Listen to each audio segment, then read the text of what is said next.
A primera vista, podría parecer un simple debate académico, uno más, pero en realidad estamos ante una batalla silenciosa por el futuro de uno de los movimientos políticos más importantes de Argentina. Hoy vamos a desentrañar precisamente eso, cómo las ideas se convierten en auténticas armas en la lucha por el poder.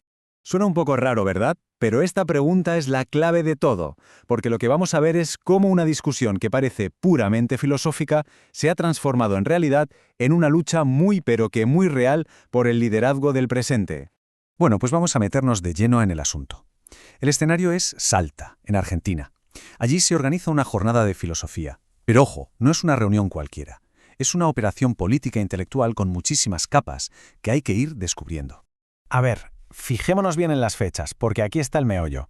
Se conmemora el apogeo del pensamiento peronista, el de 1949, justo cuando se recuerdan los 50 años del golpe que lo interrumpió. Y todo esto en medio de una crisis de liderazgo interna. Vamos, que aquí no hay nada dejado al azar. Es una calculadísima declaración de intenciones.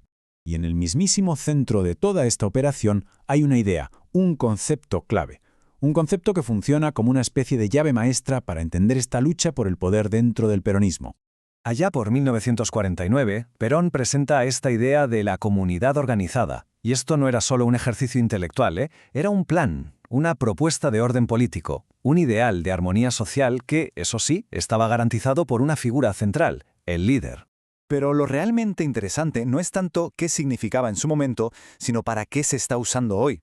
Su contenido filosófico ha pasado a un segundo plano, la verdad. Ahora su función es otra. Se ha convertido en lo que los analistas llaman una tecnología de legitimación. Y aquí damos con el punto crucial. La pelea no es por la verdad filosófica. ¿Qué va? Es una pelea por la autoridad. El grupo que logre apropiarse de la idea de comunidad organizada y consiga presentarse como su intérprete legítimo, acumula un poder simbólico inmenso dentro del movimiento. Y todo esto nos lleva a ver el panorama completo. La jornada de Salta no es más que una pequeña escaramuza en una guerra mucho más grande, la lucha por la herencia, por el legado del peronismo. Es que el peronismo no es un bloque homogéneo, ni mucho menos. Es un campo de batalla en el que distintas facciones, cada una con sus propios intereses y sus propios recursos, luchan por imponer su visión de lo que significa ser peronista hoy. Y sobre todo, claro, ¿quién tiene el derecho a liderar? Para entender bien esta dinámica, el concepto de campo de fuerzas del sociólogo Bourdieu viene perfecto. No se trata solo de una competición por gobernar. Es una lucha por algo mucho más profundo, por imponer la propia visión del mundo y las reglas que todos los demás deben seguir. ¿Y cuál es el premio en esta lucha? Pues es lo que se conoce como capital simbólico, o sea, el prestigio, el reconocimiento, la autoridad que te otorgan los demás. Dentro del peronismo, ser visto como el verdadero heredero de la doctrina te da precisamente ese capital. Y para ganar esa autoridad se saca un arma muy poderosa, la historia.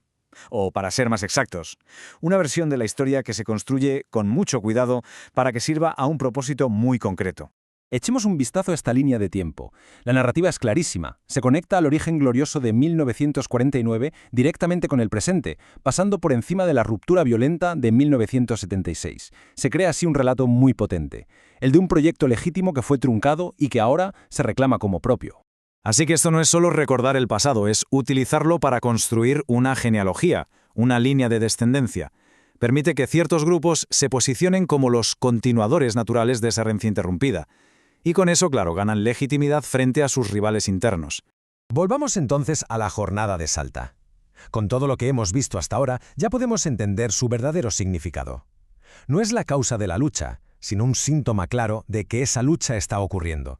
Esto es lo que se conoce como una lectura sintomática. Es decir, mirar un evento pequeño, casi secundario, para entender las tensiones profundas y los movimientos subterráneos de un sistema mucho más grande. En este caso, el campo de fuerzas del peronismo.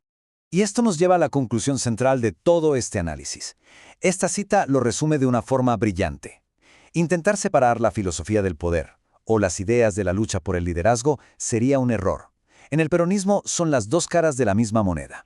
La jornada de Salta nos deja con esta reflexión final. El control del relato, de los conceptos fundacionales, puede llegar a ser tan decisivo como una elección. Lo que nos lleva a preguntarnos, ¿y si las grandes batallas políticas no se ganan en las urnas, sino mucho antes, en el silencioso campo de batalla de las ideas?